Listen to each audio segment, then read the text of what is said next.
So today I was delighted to go to the Scottish Parliament to interview the First Minister, Alex Salmond. This is an interview I've been waiting for quite a while. I think I first applied for an interview back in July of last year. But today I went to Scottish Parliament and I was delighted to be joined by the First Minister himself. We talked about a range of subjects, some of which I don't actually get on camera. I asked him off camera if he'd ever called himself or classed himself as a Brit, and he said that he classed himself as Scottish, British and European. So I think there's certainly a stage where he was British, but he believes Scotland is better as an independent country, and he puts forth his arguments. I would also say that you do have to turn up your volume on your computer or device that you're listening on, because the way the camera picked it up, it is a wee bit quiet, so please, I would suggest you turn up the volume. But anyway, I do hope you enjoy as much as I did.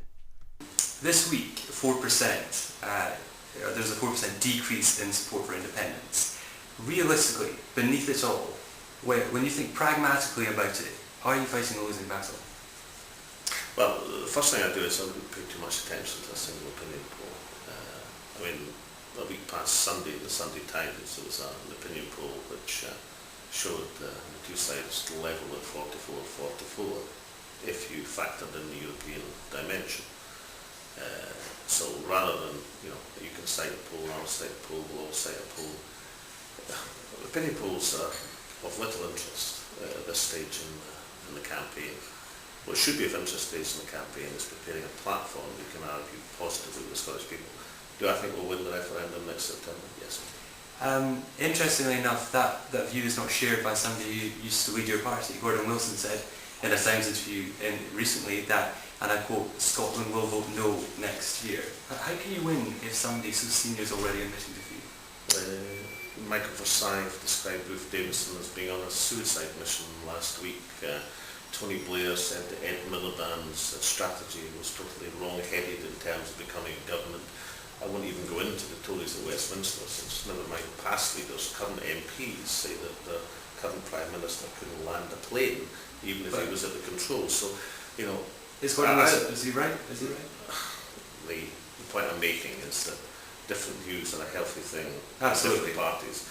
And I think, in fairness, the general opinion would be that the Scottish National Party is a rather more united party than any of our political opponents. Doesn't help, though, if Gordon Wilson's coming out. He led it for 11 years. Gordon and I never agreed on the route to independence. We always agreed on the destination. Gordon, for example, argued that we should abstain in the devolution referendum of 1997, slightly before your time, Robert, but nonetheless did. So, you take a judgment, but people are entitled to their views. Frankly, what matters in politics is putting forward a positive programme, a vision for the country. If you put forward a vision for the country, then you'll command support of the people. I spent a lot of time losing elections, from when I came into politics in 1987 until 2007. I never lost a personal election. I won my seat every time. I increased my majority in every single election, but I never won a national election. And it took me ages to work out why I was losing elections, but eventually I did work it out. It took me some time. And you know what? Ever since I worked it out, I've never lost an election. So people told me there wouldn't be a Scottish Parliament. There is a Scottish Parliament. They told me there wouldn't be an SNP government. There is an SNP government. Then they told me there wouldn't be a majority government for the SNP. There is a majority government for the SNP. And therefore, when people tell me there won't be an independent Scotland, I look at them and say, well, these are the same people who've been wrong 3 times already. True. One of the reasons I think there'll be an independent Scotland. You talk about my time. This is now, it's my time. I'm 16 years old, as are many people in Scotland. No, I was just saying that you wouldn't remember necessarily absolutely. what happened in 1997. It's a different point. That's true. But your trump card was supposed to be people like me. People 16, 17-year-olds will now get the vote. That's a significant change in the general election. Yet, in an Edinburgh Uni poll recently, and forgive me for going back to this poll, but I think this is very important, 60% of people my age said they vote no. Yeah, the panel-based poll showed exactly the opposite.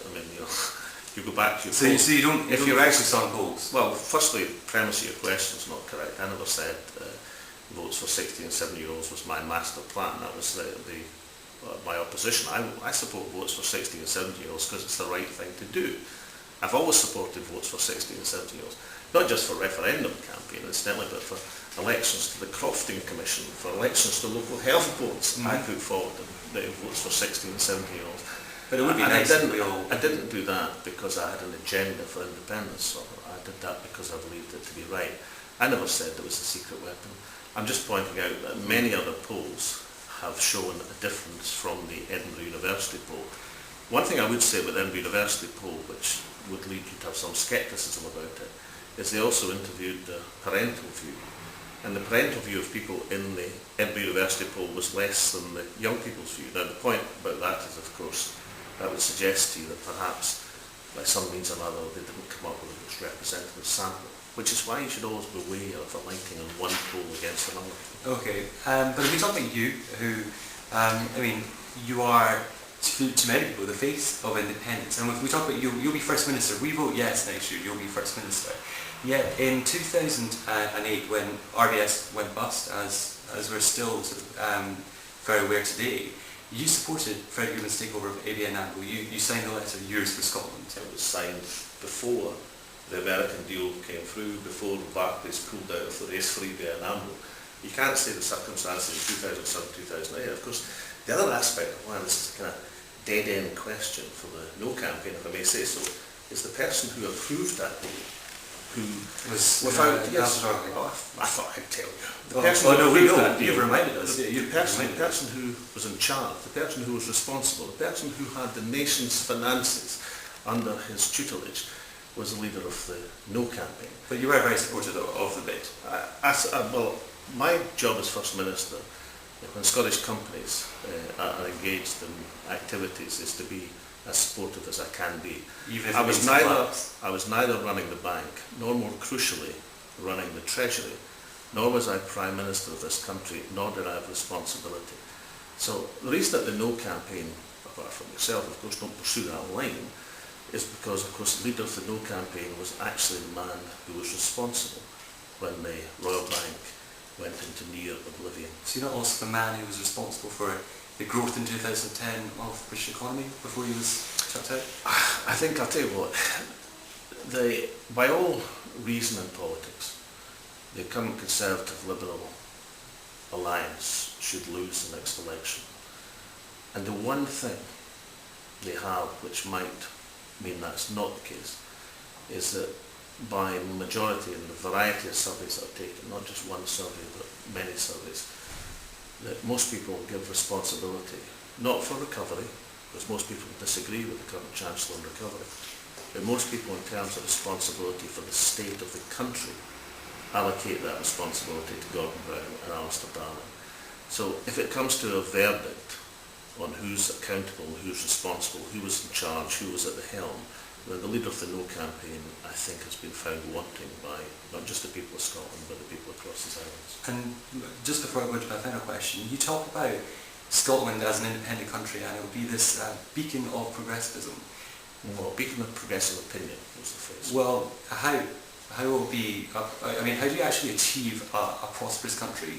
Because in terms of Scotland, as you talk about, it's going to be, I think your campaign is to be the fourth wealthiest country in the developed world. That is where we'd start from.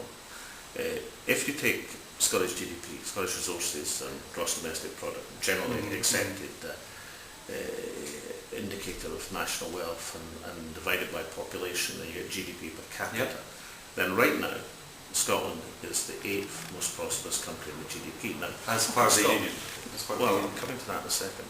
No, the UK is actually 17th by the same measurement. Now, the point I'm making is people don't in Scotland, I think, feel that they're the 8th most prosperous country in the developed world. Why is that? Well, because a lot of the wealth of Scotland gets siphoned off to the London Treasury. And also, there is great inequality in the distribution of wealth within Scotland. And for these reasons, people in that 8th most prosperous country on earth don't necessarily feel that their livelihoods, their welfare has been taken care of. And I just say two things. One, that it is a ridiculous argument, an absurd argument, a nonsensical argument to suggest that the 8th most prosperous country in the OECD couldn't be viable or sustain itself as an independent country. I don't think anyone's arguing it. Well, from time to time. Together, certainly. Well, you see different things. What I say, I think. Well, that's what I said. Oh yes, and what people say and what they suggest are two different things. The Better Together campaign is mired in negativity, as you will. The point I'm making, let's get back to this. Eighth most prosperous country in the world, it's absurd to argue it couldn't be a viable country. What I'm saying is, look, if you're the eighth most prosperous country in the world, if you've got that potential, then why can't we build not just a prosperous economy, but a just society? And therefore, we come to the essential point, and that is that our proposition rests on the belief that the best people to run this country are the people who live and work in the country. I think that's true of Scotland. I actually think it's true universally. The best people to make the best decisions about the future of this country are the people who live and work in Scotland. And they could do so by coming here to Scottish Parliament as part of the Union, can they not, with more devolved powers? Well, unfortunately, this Parliament currently controls 6% of its revenue base. After the more devolved powers which are coming, that will increase to about 16%. I think it's rather easier to run such society and economy you want to run if you control 100% of your finances than if you control 16%. And where better than to take the issue that's been discussed at First Minister's questions today, the bedroom tax. A lot of people would think... Correct me if I'm wrong, but it's not a tax. Well, the bedroom tax is an imposition on those who are judged to have a spare room, so that they won't get the housing benefit which previously they were getting. Now, whether you call that withdrawal of benefits or a tax is a matter of terminology. But it's your campaign's got a tax for the Tories. Again, slightly before your time, but back in 1990, the Conservative Party moaned long and loud about something we called poll tax, which was actually, according to them, to be called a community charge.